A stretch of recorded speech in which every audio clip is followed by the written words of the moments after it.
Très bien, eh bien, bonjour à toutes et à tous. Soyez les bienvenus pour ce meet-up Parlons Data, qui vous est proposé par le Salon de la Data. Le Salon de la Data, je rappelle, qui aura lieu cette année le 19 septembre à la Cité des Congrès de Nantes et sur notre plateforme en ligne, Swapcard. Et je rappelle donc le sujet de notre meet-up d'aujourd'hui. Découvrez les métiers de la data au travers d'un cas concret. AMOA Data, Data Architect,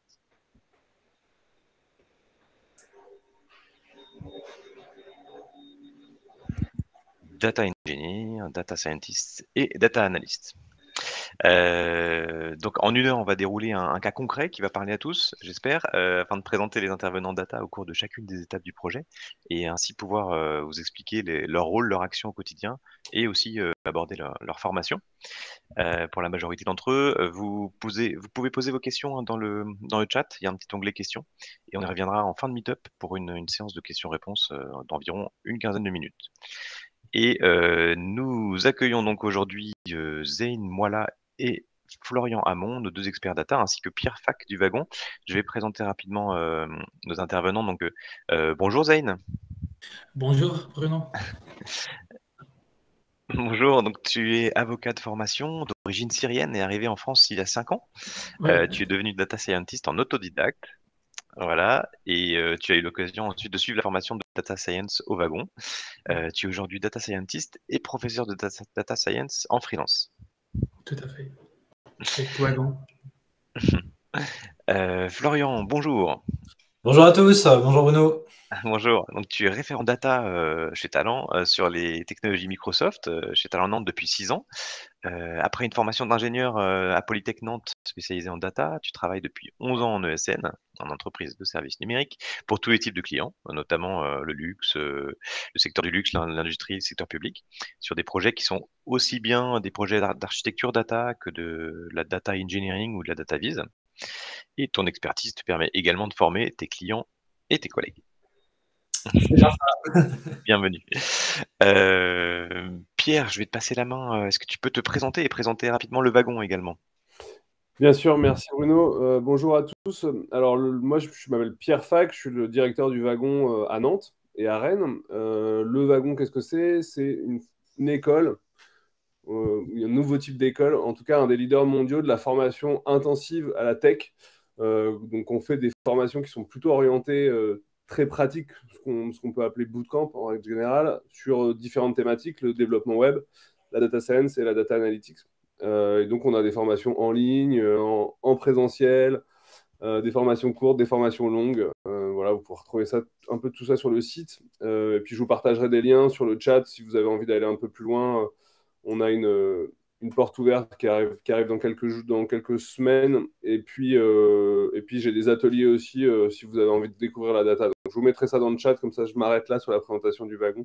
Puis je vais laisser la parole aux experts pour que vous découvriez un peu les métiers de la data. Et un mot très rapide pour présenter Talent, hein, que je représente avec Florian. Talent donc est un cabinet de conseil en innovation et en transformation par la technologie. Depuis plus de 20 ans, en fait, Talent conseille les entreprises et les institutions publiques. Le groupe les accompagne et met en œuvre leurs projets de transformation et d'innovation en France et à l'international. Présent sur 5 continents, le groupe prévoit de réaliser un chiffre d'affaires de 600 millions d'euros en 2023 pour plus de 6 000 consultantes et consultants et vise à dépasser la barre du milliard d'euros de chiffre d'affaires en 2025. Le groupe met l'innovation au cœur de son développement et intervient dans les domaines liés aux mutations technologiques des grands groupes comme l'intelligence artificielle, la data intelligence, le métavers, le Web3, la blockchain ou l'IoT. Alors pour illustrer un petit peu les différentes fonctions sur un projet data, on vous a préparé un petit scénario pour passer en revue les principaux métiers. Alors c'est monsieur Tousselou qui est un bailleur il faut se projeter un petit peu, hein, qui est un bailleur sur une galerie commerciale très fréquentée. Donc le bailleur, c'est celui qui va louer les emplacements. Donc il souhaite y louer des emplacements à des magasins, des prestataires de services, cordonniers, pressing, etc. et de la restauration rapide. Et il dispose de beaucoup d'emplacements, dont certains de taille équivalente. Il se demande comment attirer les futurs locataires et positionner un prix sur la location de chacun de ces emplacements en fonction d'un certain nombre de critères. Donc par exemple, le nombre de visiteurs qui vont passer devant l'emplacement, l'intérêt en fonction des produits ou des services qui pourraient être proposés à cet emplacement, etc. La société Data for Mall, spécialisée dans la data appliquée aux centres commerciaux, propose d'utiliser ses connaissances et ses compétences en data pour modéliser et mener à bien cette analyse et dépêche une équipe pour réaliser cette intervention. La société donc propose un plan d'action en 2 temps.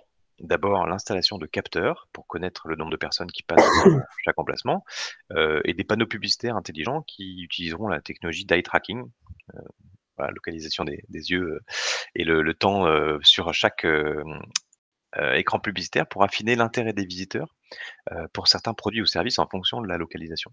Et dans un second temps, donc, ça consistera la deuxième phase consistera à analyser les données pour en retirer les bons indicateurs qui permettront à monsieur Tousselou de définir précisément le prix des loyers en fonction de ses emplacements.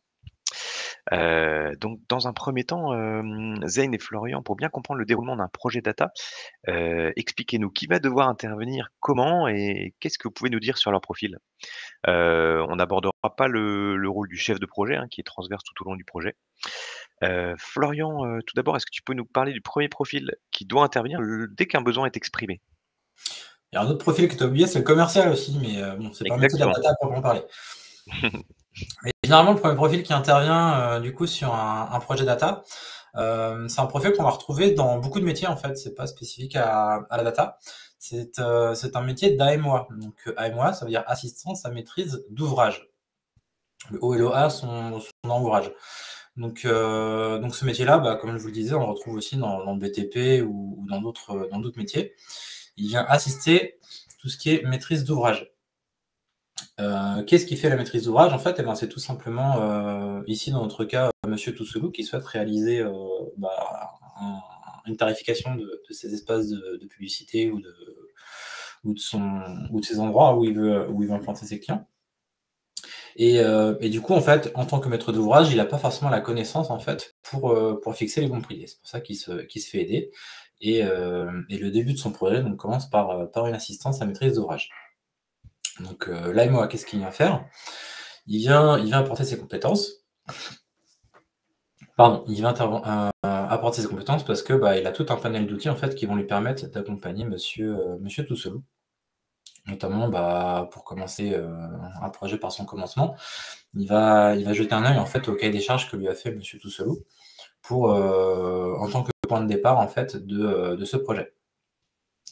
Ensuite, avec ce cahier des charges, il va réaliser ce qu'on appelle un recueil de besoins un peu plus détaillé, un cadrage pour essayer de déterminer là où on va, quels sont les objectifs du projet, qu'est-ce qui est vraiment attendu par le client, et essayer de se donner des objectifs en fait mesurables pour valider en fait la bonne atteinte des objectifs du projet.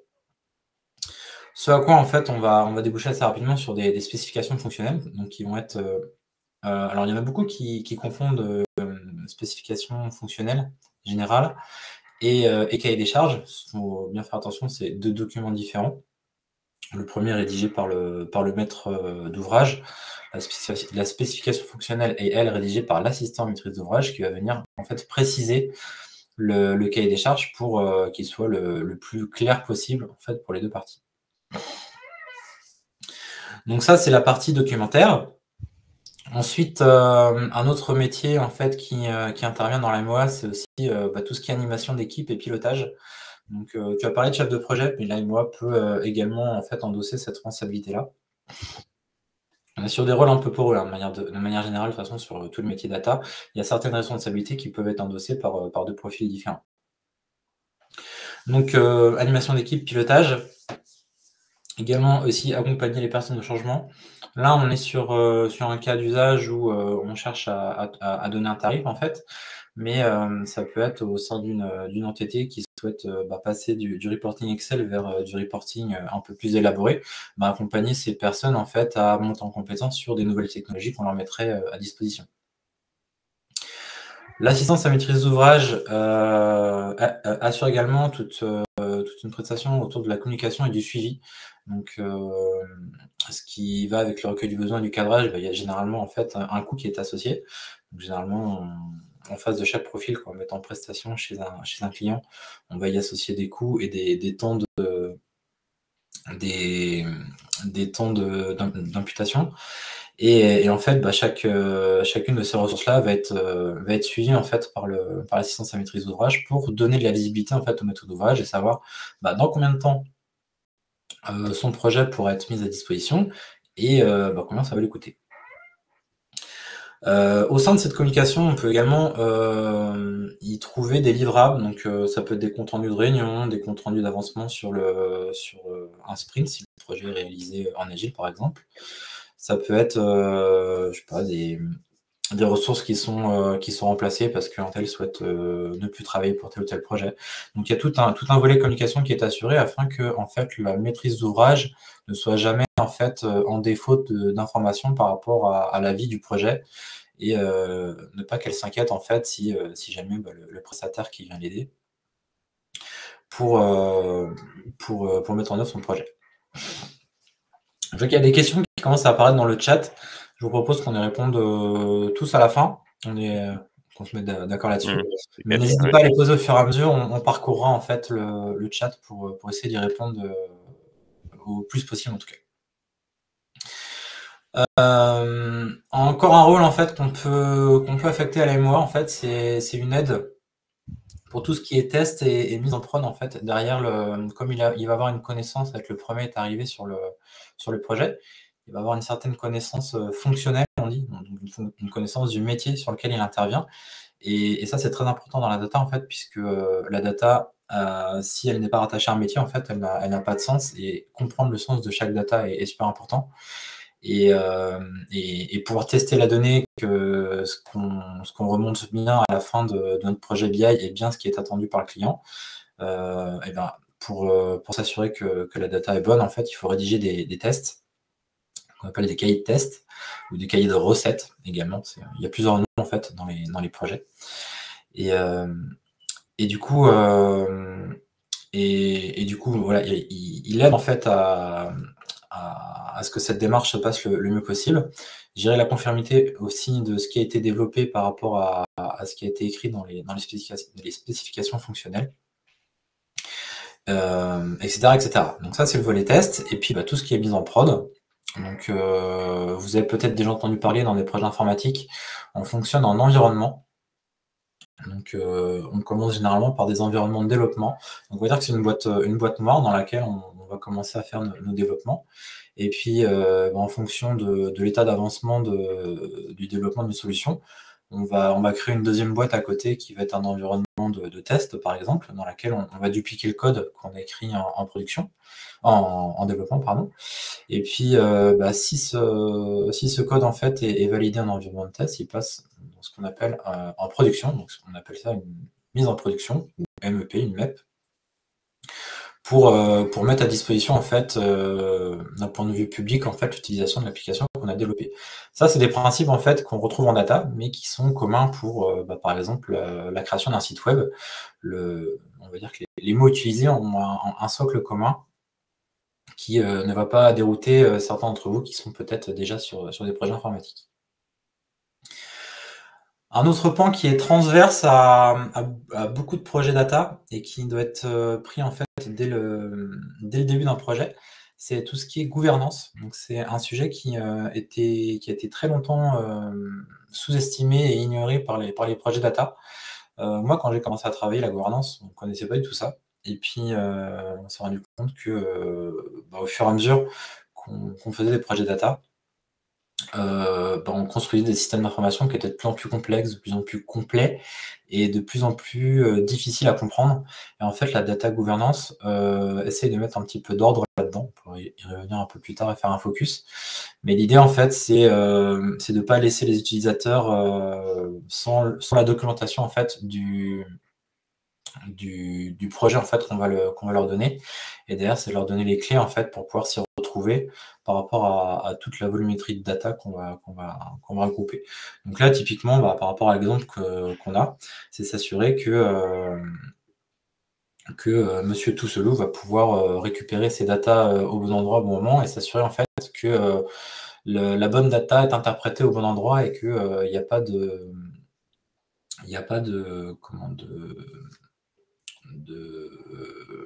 mauvaises interprétations en fait, ou de mauvais croisements ou de mauvais calculs qui a été fait, puisque tout en fait sera centralisé dans cette brique de data governance.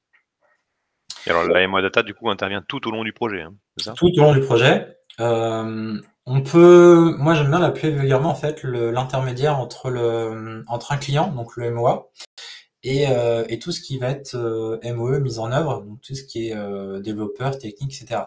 C'est celui qui va convertir en fait le discours du client qui va être très, très vague et très fonctionnel en quelque chose de technique derrière qui pourrait être compris par un développeur. Parce que chaque développeur, en fait, n'a pas forcément des compétences en supply chain, en RH ou dans le luxe. Et du coup, en fait, un AMOA, lui, va l'avoir et il va permettre de faire cette traduction-là. Et c'est important de l'avoir tout au long du projet. Alors, surtout au début, un peu moins sur la fin. Mais en tout cas, c'est lui qui permet d'initialiser les choses et de faire que tout se passe bien, la communication entre un client et son équipe de développement.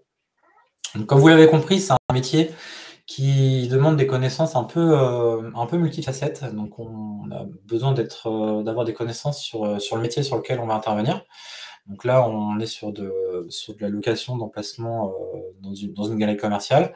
Comme je vous disais, les clients ont chacun des métiers différents et du coup, pour comprendre chacun des métiers, il est important d'avoir cette connaissance fonctionnelle.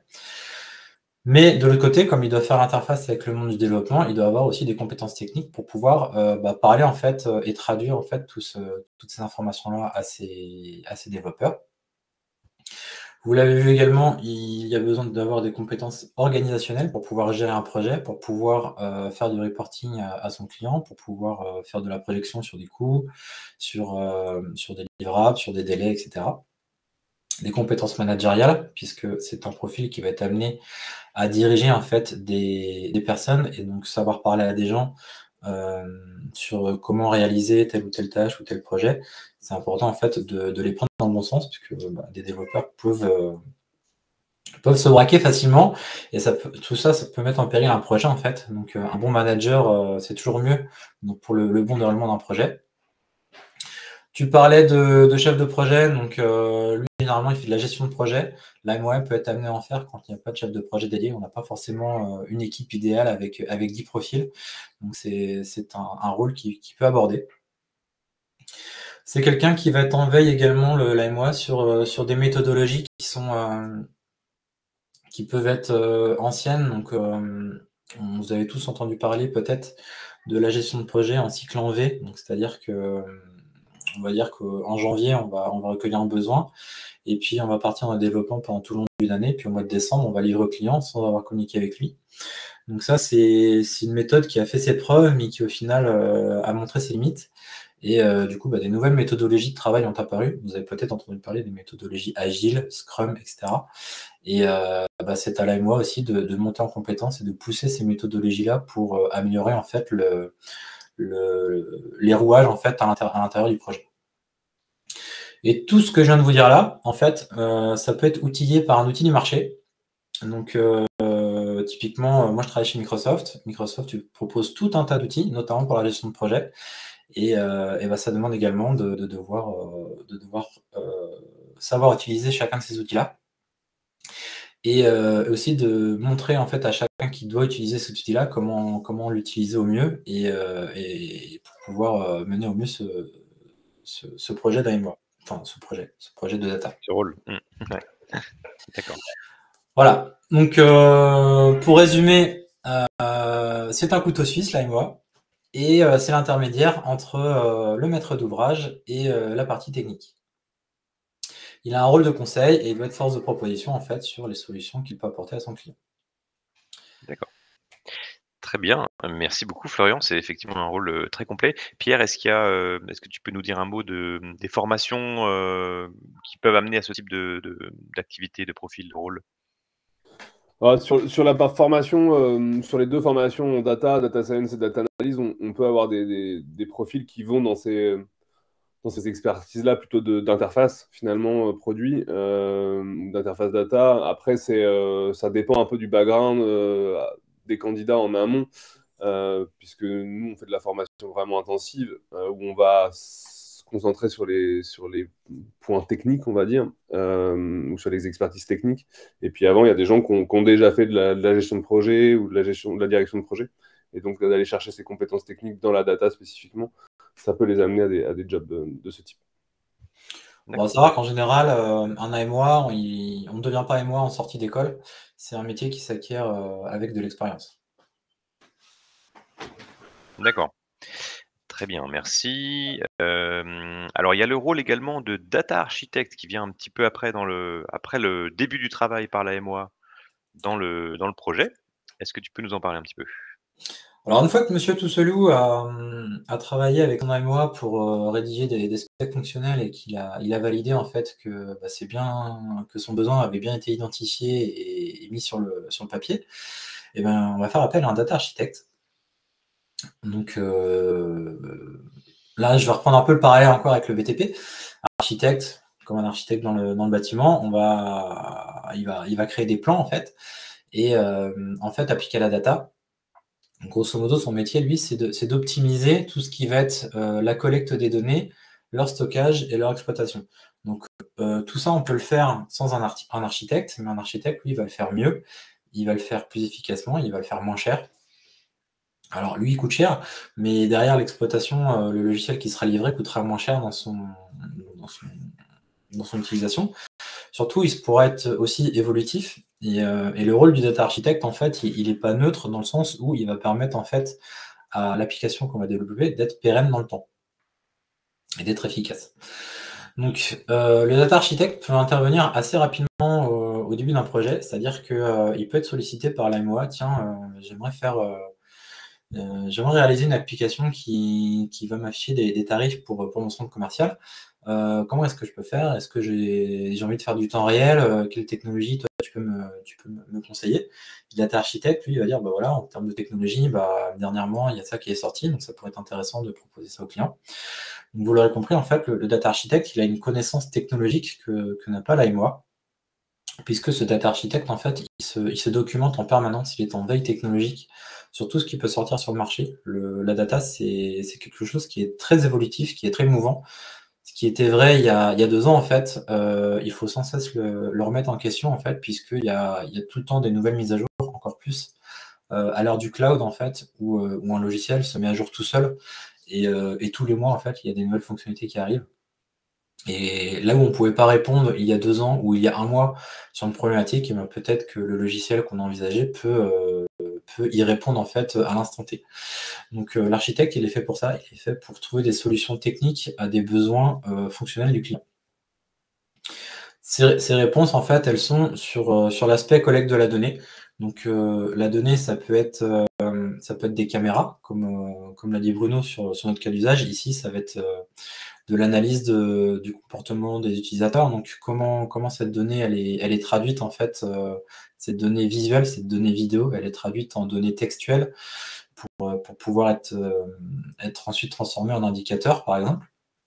Donc, comment est-ce qu'on va collecter cette donnée-là? Et le data architecte, en fait, il va orienter sur des solutions qui vont permettre de collecter cette typologie de données-là. Inversement, on peut avoir envie d'injecter d'autres types de données pour pouvoir être plus juste sur les tarifs. Par exemple, ça peut être de l'open data. La data étant de plus en plus accessible, en fait, on peut l'utiliser. Là, par exemple, sur des tarifs, on pourrait imaginer croiser les tarifs qui sont pratiqués dans d'autres galeries commerciales ou l'indexer sur des prix de l'immobilier aussi, par exemple, pour se dire, voilà, mon tarif, il faut qu'il prenne en compte en fait ces données-là, et ces données-là, je les récupère depuis l'open data. Comment je m'y connecte? Ça peut être des API web, ça peut être autre chose. Et toute cette manière en fait de collecter la donnée va être technologiquement parlant en fait adressée par l'architecte data. Il y a toute une problématique aussi de fraîcheur, parce que de la donnée qui date d'il y a 1 an ou 2 ne va pas forcément intéresser notre client. Et du coup, soit on a besoin de données qui sont rafraîchies. Alors généralement, c'est 1 fois par jour pour ce qui est de la data, mais on peut avoir des besoins de streaming, donc pour avoir des rafraîchissements en temps réel. Bon, là, pour le coup, pour notre cas d'usage, il n'y a pas forcément d'indication. Donc c'est pour ça qu'on n'orientera pas notre client sur du streaming. Mais pour, je sais pas, des problématiques de productivité sur des chaînes de production, le temps réel est quelque chose qui est très important. Et du coup, c'est quelque chose qu'il faut prendre en compte dans le design de son architecture. Donc ça, c'est des problématiques par rapport à la fraîcheur de données. Ensuite, on a le stockage. Comment est-ce qu'on stocke nos données? Est-ce qu'on utilise de la base de données? Est-ce qu'on fait un data lake? Est-ce qu'on fait du big data, etc., etc. Comment est-ce que les utilisateurs vont pouvoir se connecter et consommer cette donnée-là? Donc ça, c'est des questions auxquelles devra répondre le data architecte. Et ensuite, en fait, il va falloir documenter techniquement en fait comment on opère toutes ces opérations de collecte, de traitement de la donnée. Comment est-ce qu'on gère de la donnée en streaming? On ne gère pas de la donnée streaming de la même manière que la donnée qui arrive une fois par jour, etc., etc. Par rapport à toutes ces contraintes, le data architect va s'assurer en fait de piloter en fait toute la mise en place de ces outils. Des fois, en fait, l'installation d'une base de données ou d'une machine virtuelle ou de la création de ressources dans du cloud, en fait, elle n'est pas forcément dépendant de lui, mais dépendant d'équipes en interne.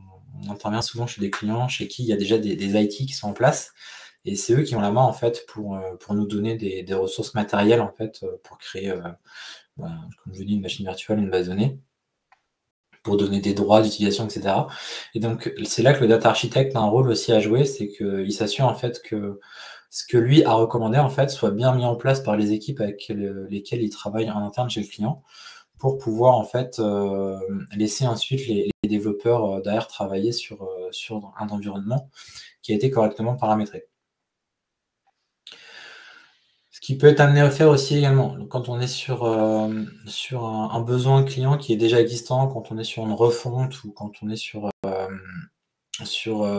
l'ajout de fonctionnalités par rapport à un système d'information qui est déjà existant, c'est potentiellement faire des rapports d'étonnement ou faire un inventaire en fait de ce qui existe déjà chez un client. Donc si on est sur un nouveau besoin, on n'a pas forcément besoin de faire ce travail-là, mais sur des besoins du coup d'ajout de fonctionnalités, il peut être intéressant de faire un travail de cartographie, d'identifier chaque ressource qui pourrait intervenir ou être utile à notre projet, et identifier quelle ressource parle avec quelle ressource pour s'assurer qu'on se branche au bon endroit pour récupérer les données. Aussi hiérarchiser tout ce qui intervient en fait dans le système d'information de notre client. Et derrière, en fait, tout ça permet déjà de contribuer à tout ce qui est data governance, je vous en ai parlé dans le métier d'avant, mais aussi contribuer à une meilleure compréhension en fait du système d'information du client. Et ça, en fait, c'est le data architecte qui a suffisamment d'aplomb et d'expérience en fait pour pouvoir adresser ce genre de problématiques-là. Je vous en ai parlé rapidement en introduction. Le data architect peut également être amené à gérer des optimisations de coûts. Vous avez peut-être entendu parler d'un mot-clé qui s'appelle FinOps, pour Finance Optimization. Donc là, on est clairement là-dedans en fait quand on est sur des projets qui sont dans le cloud. Donc le FinOps va venir essayer d'optimiser des coûts de fonctionnement. Donc une machine virtuelle, typiquement, plutôt que de la laisser allumer H24, on va l'allumer de 9h à 18h et puis on va l'éteindre sur les plages horaires où elle n'est pas utilisée pour essayer d'optimiser les coûts. Et puis en plus, c'est plus vertueux pour la planète. Donc tant qu'à faire, on fait une pierre de coups. Donc toute cette optimisation de coûts sur aussi la qualité du code qui est fourni, en fait, le data architect pourra aussi challenger les développeurs derrière et dire voilà, là ce que tu m'as produit, ça fonctionne. Par contre, le temps de réponse, s'il est de 5 minutes, c'est pas acceptable. Il faut que la mécanique qu'on met en place, elle puisse répondre en 30 secondes. Parce que là, je juge que par rapport à mon expérience, ce qui a été fait n'est pas optimal, et on peut mieux faire sur la qualité, en termes de qualité de code. Donc, on va pouvoir orienter les développeurs, leur donner des pistes en fait sur tiens, tu ferais bien de creuser tel aspect ou tel aspect pour optimiser ton code.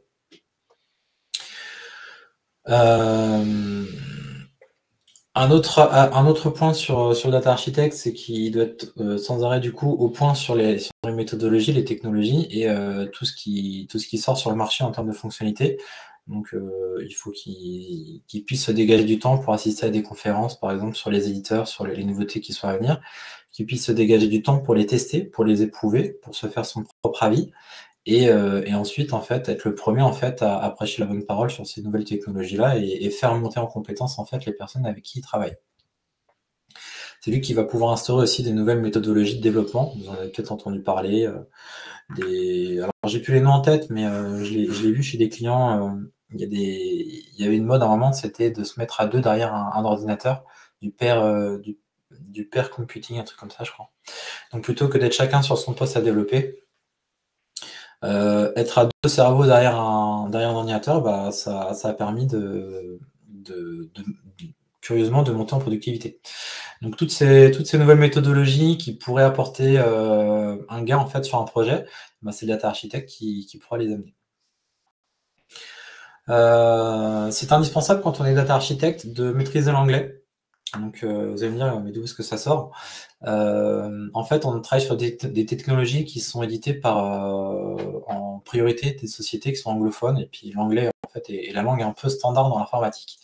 Donc, si vous voulez de l'information fraîche sur tout ce qu'on utilise, bah, l'anglais, c'est la langue à privilégier. Donc, si vous ne maîtrisez pas du tout l'anglais, ça risque d'être un petit peu compliqué pour vous, quoique Google Traduction devient de plus en plus performant.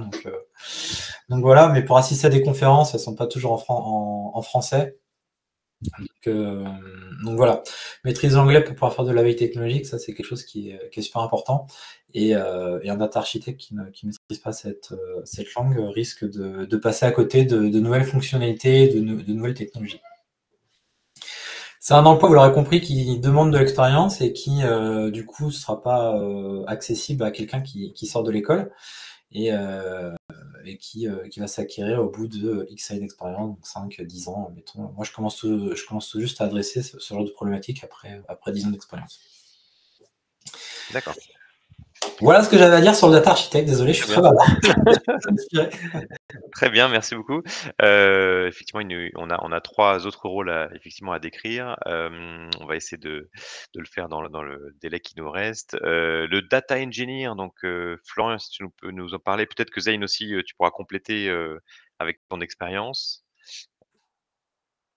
Est-ce que tu veux commencer à parler un petit peu de ce profil, Zayn, parce que je parle beaucoup depuis tout à l'heure. Ouais, je te laisse parler de data engineer. Après, je reprends pour le data science et data analyst, si tu veux, un petit peu. Donc le data engineer, en fait, c'est un profil qui vient tout de suite après le data architect. L'idée, c'est un peu on va vulgariser ce profil comme le développeur en fait appliqué à la data. C'est la maîtrise d'œuvre en fait. Et c'est lui qui va venir en fait techniquement aller suivre les recommandations du data architect pour aller se connecter à toutes les données dont il aura besoin pour le projet. C'est lui qui va mettre en place ce qu'on appelle des pipelines en fait, de données à travers des outils comme des ETL. Donc ETL, ça veut dire Extract, Transform et Load, ou ELT, des fois on inverse les deux lettres, parce que les transformations sont faites à la fin. Ces outils, il y en a plein sur le marché, il y en a qui existent depuis des années. On est sur une tendance à aller vers le cloud, donc les ETL ou ELT sont de plus en plus dispo dans le cloud. Il y a Microsoft qui en fait, il y a SAP, il y a Oracle, et il y a de l'open source aussi avec Talend, à ne pas confondre avec Talent, notre SN. Et donc, il va se charger en fait de créer tout un tas de flux de données et à travers ces outils-là, on va pouvoir croiser ces données, les nettoyer, les transformer et les consolider en fait pour qu'elles soient les plus propres possibles et les plus facilement lisibles, de manière à ce qu'on n'ait pas à faire tout un tas de travail en fait derrière dans un Excel, comme vous avez peut-être déjà fait vous de votre côté. L'idée, c'est de pouvoir exploiter directement la donnée comme si on était en train de naviguer sur un site web. Et donc, à travers ces outils-là, on peut être amené à utiliser des langages de programmation. Donc, appliquer la data, on parle beaucoup de SQL quand on est sur les bases de données. Donc, le SQL, ça va être avec les bases de données Oracle, par exemple, Microsoft, PostgreSQL, etc. Ou quand on est sur des projets un peu plus big data, donc sur les technologies Hadoop, Spark et Kafka, avec des langages un peu plus spécifiques à l'interrogation de ces données qui sont un peu plus spécifiques que de la base de données relationnelle. En termes de tâches, en fait, au-delà de ces compétences techniques, le développeur en fait va devoir convertir en code entre guillemets ce qui a été ce qui a été mis sur le papier par l'architecte et par l'AMOA. On appelle ça des règles de gestion. Donc, une règle de gestion, c'est pour le client, en fait, il est exprimé en langage naturel, donc en français ou en anglais, son souhait. Et derrière, il va falloir le convertir en code. Donc, ça peut être tout simplement pour calculer un nombre de visites dans un magasin. Je vais tout simplement faire le nombre total d'entrées-sorties par rapport à un portique qui veut calculer des entrées-sorties et divisé par une plage temporelle, donc par exemple 1 heure. Et là, je vais avoir un taux de fréquentation horaire. Et rien que le fait de calculer cet indicateur-là, en fait, ça s'appelle la démarche depuis le début jusqu'à la fin. Pour avoir une donnée chiffrée, ça s'appelle une règle de gestion. Et cette règle de gestion, du coup, elle est matérialisée par du code qui sera injecté dans des pipelines qui vont transporter la donnée. Le but à travers tout ça, en fait, c'est de proposer, donc, comme je vous l'ai dit, de la donnée qui est propre, qui est de qualité, voire d'en améliorer la qualité. Alors, on ne peut pas transformer du plomb en or, malheureusement, avec de la data, mais tout du moins, on essaye de faire au mieux pour qu'on ait de la donnée la plus exploitable possible. Il y a un volet tout aussi important aussi qui n'est pas négligé, c'est tout l'aspect sécurité, et des fois on travaille sur des données confidentielles. Donc c'est s'assurer que les données sont bien en accord avec toute la réglementation RGPD. Donc typiquement tout ce qui est information personnelle, etc. S'assurer que les données soient bien cryptées en base et que uniquement les personnes qui soient accréditées à accéder à ces données-là soient bien elles autorisées et que les données soient cryptées pour le reste des utilisateurs. Et il s'assure aussi également de faire tout un tas de tests. Donc on parle de tests unitaires, de tests d'intégration. Je ne vais pas m'étendre sur le sujet, mais l'idée c'est que derrière, une fois que son programme, son pipeline de données a été développé, il puisse fonctionner intégralement. Tout un volet de documentation aussi, puisque tout ce qu'on développe techniquement doit être documenté. Donc ça se fait à travers un document qui s'appelle la spécification technique. Et voilà. Et du coup, donc dans la chaîne, il intervient après le data engineer et généralement, il travaille de pair aussi avec le data scientist. Donc ça, je vais laisser du coup Bruno faire la transition, mais c'est notre ami Zayn qui va en parler. Voilà, exactement. Moi, je passe simplement le bâton de parole à Zayn. Effectivement, pour le data scientist, il nous reste quelques minutes si on veut pouvoir traiter quelques questions derrière. Donc, le data scientist, Zayn, je t'en prie. Merci beaucoup. Donc, un data scientist, c'est un métier passionnant, multidisciplinaire. Donc, principalement, un data scientist, c'est un professionnel qui va utiliser des compétences, une combinaison plutôt de compétences et de techniques, notamment en mathématiques. Vous avez la théorie d'optimisation. Une fois que vous comprenez l'optimisation, la magie de l'intelligence artificielle disparaît vraiment. Et vous avez aussi notamment les statistiques qui vous permettent de faire des tests, et de voir la qualité de données et déterminer les distributions des données. Aussi, on a notamment des langages de programmation comme Python qui nous permettent aussi de faire des analyses des données, de vraiment se servir des librairies qui cachent l'abstraction finalement pour faire le plus rapidement et appliquer les algorithmes de machine learning, de deep learning. Il faut bien avoir une base très solide sur les concepts de machine learning et deep learning afin d'extraire des connaissances exploitables des données. Donc finalement, sur notre cas concret, moi en tant que data scientist, je vais commencer par la communication avec l'équipe Business BI, avec moi, data architecte et data engineer pour bien comprendre l'architecture et la structure qui est mise à disposition, comprendre les données, leur qualité, et bien aussi enrichir les données. C'est-à-dire, peut-être je pourrais m'en servir d'autres outils, d'autres ressources qui pourraient être intéressants, par exemple, d'autres données qui ont été extraites des appareils IoT, de faire du web scraping, par exemple, pour extraire des données, la météo. Autrement, ça pourrait être les événements sociaux, pour finalement combiner tout ça afin d'améliorer la prédiction et la précision de mon modèle. Donc, tout ça, ça pourrait être le travail d'un data scientist aussi. On pourrait parfois, ça dépend toujours de l'entreprise et de sa maturité en termes de data, la culture de données. Donc, finalement, on pourrait parfois servir des outils comme Florian vous a expliqué, ETL, Extract, Load, Transform, par exemple, pour aller extraire les données brutes de l'architecture qui a été mise en disposition. Peut-être Data Lake, c'est en fonction de tout ça. On pourrait se servir de tout ça, comme il a dit. Peut-être être familiarisé avec les services de cloud est très important. Et, par exemple, comme Data Factory, si vous travaillez sur Microsoft Azure, c'est AWS, Amazon, par exemple, Glue et d'autres, les technologies de stockage, ça pourrait être très intéressant pour un data scientist. C'est pas obligatoire. Et je rappelle une autre fois, c'est peut-être vraiment en fonction du projet et de l'entreprise et de sa maturité. Et autrement, un data scientist travaille en collaboration avec un data analyst qui aussi va l'aider à faire la collection des données, les nettoyer. Et finalement, aussi, un data analyst va prendre toutes les analyses qu'un data scientist a fait et pour les vulgariser afin de les rendre plus compréhensibles à une personne n'ayant pas des compétences techniques et faire par exemple des reportages, des reportings en servant d'Excel, de Google Sheets et d'autres outils plus compliqués de visualisation, par exemple Tableau, ça pourrait être Microsoft BI, aussi un data scientist, aussi le rôle de faire aussi des outils de data visualisation sur notre notebook, ou par exemple, il y a deux phases différentes pour moi en tant que data scientist. C'est la phase de développement où je travaille notamment sur mon notebook, Jupyter Notebook, où je travaille, faire des itérations, je nettoie les données. Après, il y a la phase de production, ça pourrait être. Donc aussi, ça rajoute en plus des compétences des software engineering en informatique, par exemple, parce que je vais mettre tout en package de Python pour faciliter la production. Et ouais. Donc, est-ce que tu as envie de rajouter quelque chose sur le rôle de data analyst, Florian?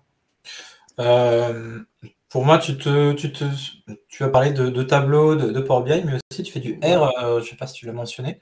Et R, c'est de la visualisation aussi de données un peu plus sur un aspect statistique. Ouais. Moi, j'en ai fait un petit peu, mais comment? Je suis pas aussi expert que toi, je pense. Ouais, moi je travaille qu'en Python. Ouais, il est très divers, Python, et ça pourrait Et faire. tu as des librairies Python aussi pour faire de la visualisation de données, il me semble. Oui, bien sûr, Seaborn et Matplot, ouais, tout ça sur le notebook. Mais pour un data analyst, il serait bien de maîtriser des outils plus sophistiqués parce que tu as beaucoup plus de paramètres, faciliter à optimiser les visualisations et les rendre plus beaux. Par exemple, parce que finalement, souvent, la personne qui va prendre la décision n'a pas beaucoup de compétences techniques, donc il vraiment va voir l'aspect esthétique de votre visualisation et peut-être que ça soit le plus compréhensible possible. Donc, avec les outils de Tableau et Power BI, c'est plus facile d'optimiser et les rendre plus compréhensibles et vraiment contrôler tous les détails de ton graphique. C'est pour ça, ouais, c'est très important aussi. Comme pas, par exemple. La transition est parfaite. Tu as fait tu as débordé un petit peu sur le métier DataVis, il me semble. Ouais, comme on a dit, vraiment en fonction de l'entreprise, les métiers pourraient se chevaucher et les barrières entre les rôles pourraient s'estomper. Donc, ouais, exactement. Tout s'interconnecte d'une manière ou d'autre. La data vis, hein, c'est une activité que le data analyst peut porter, c'est ça? C'est ça. Ouais. Aussi. Okay. Donc ouais, on devait vous parler un peu par rapport au dernier profil, mais tu en as un petit peu parlé sur le data analyst. Moi, ce que je retiens, c'est que c'est la personne qui va mettre en forme l'information. C'est-à-dire qu'une base de données, c'est bien, des caractères noirs sur un fond blanc dans des cases, ça apporte de l'information, c'est sûr. Par contre, c'est pas très visuel. Alors, je sais qu'il y a des personnes qui sont fans d'Excel et qui arrivent à faire des trucs prodigieux dans Excel, mais c'est parce que vous n'avez pas encore vu tout ce qu'on peut faire de prodigieux dans un logiciel de DataVis. Alors, moi, je travaille chez Microsoft, donc je vais vous parler de Power BI. Enfin, je travaille pour Microsoft. Mais il y a des concurrents sur le marché comme ClickView et Tableau qui peuvent faire la même chose. Et derrière, en fait, ça me permet de sublimer en fait toutes vos données. Donc plutôt que de montrer un tableau avec plein de colonnes et plein de lignes, vous avez la possibilité de traduire vos données en graphiques, en cartes, en graphiques qui bougent aussi, en graphiques qui interagissent les uns avec les autres. Et tout ça en fait permet de donner une nouvelle dimension à vos données, ce qui vous permet en fait de trouver plus facilement un sens caché qui pourrait être derrière des lignes que vous n'auriez pas vues dans un tableau. Et à travers tout ça, en fait, le data analyst va essayer de mettre en exergue en fait une cinématique en fait pour comprendre les données. Donc essayer de raconter une histoire autour d'un cas d'usage. Donc là, typiquement, si je me rebranche sur Monsieur Tousselou qui veut trouver un prix pour ses surfaces dans sa galerie marchande, ça pourrait tout simplement reprendre une carte de la galerie marchande et colorier les zones en une couleur, donc rouge pour très cher, orange pour le niveau de prix en dessous, puis vert pour un prix accessible, avec en superposition par exemple l'intensité des flux de déplacement des personnes qu'on aurait calculé. Donc typiquement un flux noir serait un flux très important à côté d'un flux blanc qui serait sur la largeur aussi du trait qu'on pourrait tracer à travers la galerie marchande pour matérialiser en fait l'importance en fait de la fréquentation d'une zone dans la galerie marchande. Du coup, par rapport à la data vise, vient se brancher d'autres aspects par rapport au design. Donc, si vous êtes des personnes qui ont déjà travaillé un petit peu sur du Photoshop ou tout ce genre de logiciel, forcément, ça aide un petit peu, puisque derrière, on va chercher à associer des couleurs, on va chercher à utiliser au mieux que possible en fait des cartes ou des graphiques pour ne pas en faire trop, mais faire passer uniquement l'information nécessaire. Typiquement, sur un camembert, il a été démontré que à partir du moment où il a plus de 3 parts, plus de 5 parts, pour Zain c'est 5, pour moi c'est 3. La limite est un peu floue, mais en tout cas, à partir du moment où vous avez 10 parts sur un camembert, il vous transmet plus d'informations, c'est quelque chose qui est très compliqué à interpréter.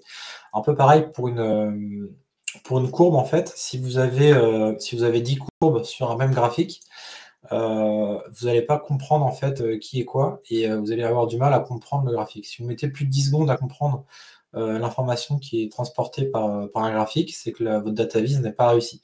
Donc il y a tout un tas comme ça de règles, de concepts en fait qui permettent de mettre en forme la data, qui sont à prendre en considération quand on fait de la data vise, et on ne représente pas n'importe quoi, n'importe comment. C'est ça la problématique à retenir. Et à travers toutes ces bonnes pratiques de visualisation, derrière, on va pouvoir raconter des histoires autour de tableaux de bord et permettre à des décideurs, donc généralement à des comités de pilotage ou des comités de direction au sein d'une organisation, de prendre des décisions. Donc en l'occurrence, pour finir notre histoire sur Monsieur Tousselou et sa galerie commerciale, le tableau de bord que le data analyst va lui mettre à disposition va lui permettre de prendre des décisions sur les prix en fait de location de ces emplacements, et de forcément se positionner un prix qui aurait été étudié à l'avance par rapport à des données factuelles et des calculs qui auraient été étudiés sagement par des experts de la donnée. Bien. Je pense que j'en ai terminé sur l'explication du métier de data analyst. Zain, je ne sais pas si tu voulais compléter par rapport à l'aspect data vise et tout. Tout est bien. Ouais, une technique très intéressante, vraiment, c'est le clustering, c'est le regroupement, c'est des modèles qui vont regrouper les emplacements en fonction de leurs caractéristiques, et ça va vraiment faciliter la politique forfaitaire. Ça va vraiment faciliter la mise des prix parce qu'ils vont devenir des groupes. Et comme tu as dit, c'est très intéressant vraiment de coloriser les groupes en fonction de leur du modèle, comment il a été groupé en fonction de l'algorithme. Donc ça aussi va vraiment aider ça va faciliter, je ne vais pas répéter tout à fait. Et en fonction des visualisations, je suis d'accord avec tout ce que tu as dit et j'ai rien à rajouter. Il y a tout un tas de bonnes pratiques. Le web en regorge de ce côté-là. Ça date même des années 40-50 par rapport aux premiers concepts qui ont été mis sur le papier. Très bien, merci beaucoup. C'était très clair. Donc, Monsieur Tousselou est ravi de l'intervention de Data for All, la société de prestation en data. Voilà, donc maintenant il connaît tous les loyers qu'il va pouvoir associer à ses emplacements et pouvoir satisfaire en même temps les commerçants qui vont payer le juste prix et en même temps, voilà, se satisfaire lui d'avoir vendu au juste prix, enfin loué au juste prix. Très bien. Est-ce que, on peut passer à quelques questions? Alors, on va aller assez rapidement. J'avais quelques questions qui étaient là. Alors, est-ce que AMOA Data égale Product Owner? En Alors quelques pour mots. moi, non. C'est un métier qu'on n'a pas couvert, Product Owner. Product Owner, c'est un métier qui est à l'intérieur d'une démarche agile. C'est peut-être un peu plus le client, mais en tout cas, la MOA est vraiment là pour assister, alors que le Product Owner va comment? Va s'assurer en fait que le produit répond bien à ce que lui a demandé, mais en aucun cas il vient, enfin pour moi, aider à développer le produit entre guillemets. Il est plus côté client, le product owner, que côté prestataire, côté data for Bull, on va dire. D'accord. C'est effectivement ce que nous disait, Francis Daguenet dans le chat également, pour compléter, pour répondre. Merci Francis également. On parle du data scientist ou ingénieur, OK. Qui a la responsabilité de rechercher de nouvelles sources de données? C'est le data architecte, c'est ça? Par exemple, dans ce qu'on a dit, les données qu'on a eues à travers les capteurs, par exemple, moi, ce serait à moi d'être vraiment ingénieux et de voir, par exemple, que la décision est impactée par la météo. Donc, ça pourrait être, par exemple, les événements sociaux. Donc, ça pourrait être de mon Les rôle manifestations? aussi. Mmh, Ouais, ouais, tout à fait. Donc, ouais, les fêtes religieuses et tout ça, ça pourrait être de mon côté aussi. d'accord. Côté data Bah, scientist. Mmh, côté architecture aussi, tu peux avoir un devoir de conseil et dire, voilà, je vous conseille de mettre telle ou telle source en place, ça pourrait être pertinent par rapport à vos données. Après, libre au client de l'intégrer ou pas dans son calcul. S'il y avait pensé et qu'il n'en veut pas, bah, il n'en veut pas. S'il trouve la proposition intéressante, on peut voir à ajouter la source de données en question. d'accord. Une question sur un comparatif entre les langages Python et R. Est-ce que c'est équivalent en termes de fonctions, de possibilités? Est-ce qu'il y en a un qui est mieux que l'autre? Qu'est-ce que vous pouvez nous dire là-dessus? Donc, de mon côté, comme Florian a dit, c'est vraiment R, c'est spécialisé dans les statistiques, donc c'est vraiment automatisé. C'est plus facile de faire les tests statistiques, c'est plus optimisé pour ça. Mais par contre, Python, il est très versatile. Tu peux faire tout en Python, tout. Donc c'est ça, ouais. En Python, tu as une librairie qui fait ce que tu cherches généralement. Tu peux faire des sites web, tu peux faire de la statistique, tu peux. Enfin, c'est pas pour rien que Python, en fait, est le langage le plus utilisé depuis des années. Il est monté en puissance et là, c'est le top langage. Si vous avez un langage à apprendre, limite, c'est sur le Python qu'il faut investir. Mais après, par rapport à ce que fait R, il y a forcément des fonctionnalités que doit avoir R que n'a pas Python, je pense.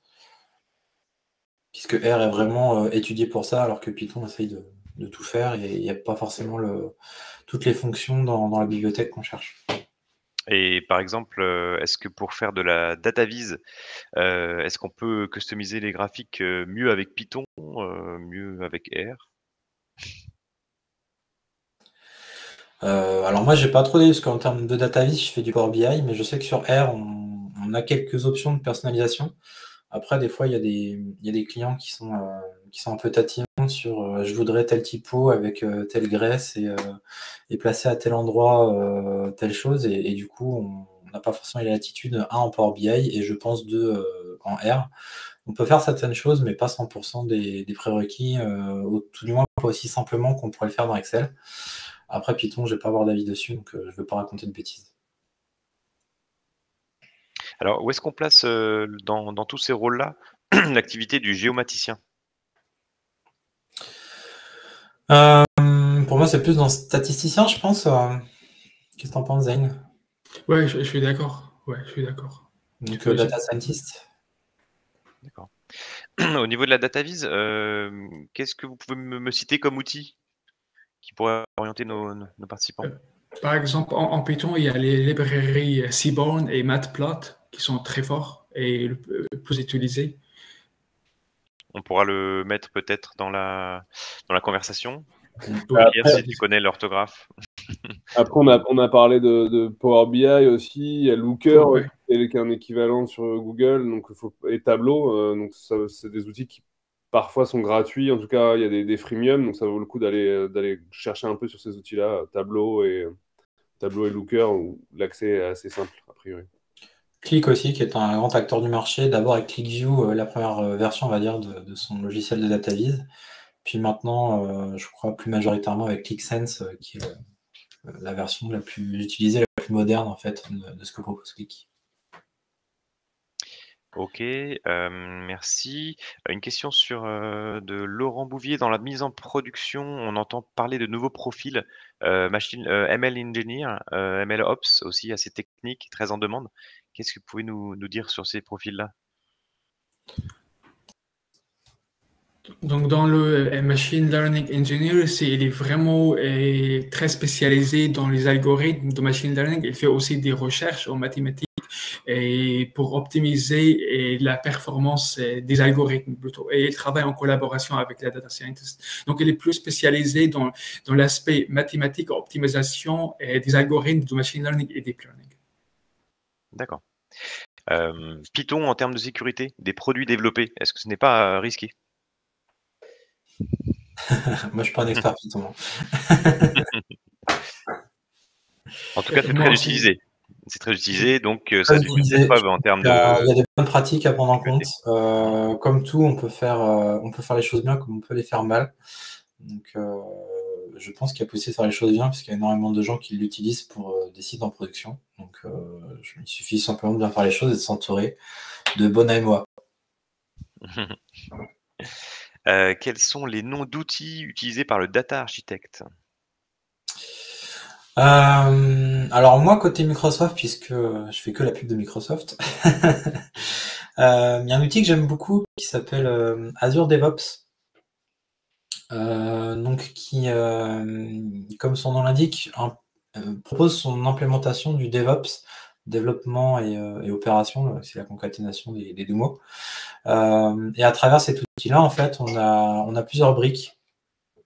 On a une première brique en fait qui est une brique de gestion de projet qui va permettre d'implémenter, enfin d'utiliser sa propre version agile en fait avec l'utilisation de user stories, de tâches, etc. Et grâce à cet outil-là, en fait, on va pouvoir assigner des tâches et faire de la planification sur du long terme, dire quel développeur doit développer telle fonctionnalité, etc., etc. En plus de cet outil de planification, on a tout un gestionnaire de version de code. Donc, vous avez peut-être entendu parler de Subversion ou Git plus récemment. GitLab, GitHub. GitHub a été racheté par Microsoft, donc ils ont la brique a naturellement été proposée au sein de DevOps. Et donc, ce qui est intéressant, c'est que vous pouvez à la fois vous pouvez utiliser les deux briques en même temps, donc la brique de planification avec les tâches, les user stories, etc., et relier ça à des commits dans Git. Donc ça, c'est super utile. Et du coup, quand un AMOA a demandé une fonctionnalité, et un développeur peut lui répondre par un commit. Et tout ça est rattaché en fait dans le logiciel pour se rendre compte en fait de l'avancée d'un programme. D'accord. Derrière, il y a tout un tas, il y a d'autres briques qui sont adressées, comme la brique CI/CD, Continuous Integration, Continuous Deployment. Donc ça, c'est pour optimiser en fait votre mise en production étagée de votre logiciel. C'est-à-dire qu'une fois que vous avez fait la V1, il est temps de passer à la V1.1 avec des nouvelles fonctionnalités et ou des corrections de bugs. Et le but, c'est de le faire évoluer le plus rapidement possible. Et CI/CD permet de répondre à ces problématiques-là. On appelle ça aussi des pipelines de déploiement. Ça permet d'ajouter de la gouvernance et des étapes de validation avant passage en production pour éviter les couacs du vendredi soir quand ça fait planter la prod. Toute une gestion de tests automatisés aussi dans DevOps. Et il y a un dernier volet que j'utilise un peu moins. Ah oui, les artefacts. Donc ça, c'est plus pour les développeurs. Donc c'est pour se faire des librairies un peu custom et pouvoir les réutiliser au sein d'un même projet. Merci, il nous reste quelques secondes. Quels sont les outils de mise en production d'une solution de machine learning, très rapidement, avant de conclure? Et les pipelines CI/CD par exemple. Par exemple. Merci. Zain? Pas mieux? Et des Pareil. outils, ouais, aussi Airflow, Kafka, ça dépend de Kafka, d'accord. de problèmes. Ok. Très bien. Mais écoutez, merci beaucoup. Je passe la parole à Pierre pour l'agenda du wagon. Quelques secondes. Avec mon micro. Merci à tous déjà pour cette conférence, ou en tout cas ces différents exemples de métiers. Donc pour ceux qui sont intéressés, il y a le Salon de la Data qui est en septembre 2023, donc vous pouvez déjà mettre ça dans votre agenda. Je ne sais pas un peu le niveau d'expertise des gens qui nous ont écoutés aujourd'hui. Si vous avez envie de creuser un peu des sujets data, je vais vous remettre le lien. On a quelques ateliers d'initiation à la data au wagon qui sont c'est de l'e-learning gratuit. Ça prend 2 heures, 1h30, 2 heures. Vous avez des petites vidéos et des petits cours sur de la data vise avec Tableau, sur des premiers exercices avec Python, et puis sur aussi des premiers exercices en machine learning. Donc, s'il y a des gens qui ont envie de mettre un peu les mains dans le cambouis, n'hésitez pas. Et puis, si vous avez envie de vous former, c'est des métiers qui sont quand même accessibles. Alors, c'est des métiers techniques, clairement. On a vu la différence un peu avec la data science, entre la data science et la data analyse. On va dire que la data analyse, c'est un peu plus accessible puisque c'est un pont plus commercial finalement avec le reste de l'équipe technique. La data science, on est plus presque dans une logique de recherche pour trouver des solutions techniques. Et donc là, on va plutôt être sur il faut avoir des maîtrises, enfin, des connaissances en programmation et en mathématiques avancées pour pouvoir faire de la data science. La data analyse, on a plutôt besoin de connaissances globalement techniques sur comment ça marche une spreadsheet, un fichier Excel, et qu'on a envie d'aller plus loin avec des techniques modernes dont on a parlé tout à l'heure, comme Power BI et autres. Voilà, j'espère que ça vous a plu, puis on vous invite à nous suivre pour la suite. Très bien, merci beaucoup. Et donc, comme disait Pierre à l'instant, donc le 19 septembre à Cité des Congrès, le Salon de la Data, bien sûr. L'appel à conférenciers sera ouvert à la fin du mois d'avril. Et vous étiez aujourd'hui 80 à nous suivre, donc merci beaucoup pour votre participation. Et à très bientôt pour le prochain meet-up du Au revoir. Merci à tous. Au revoir.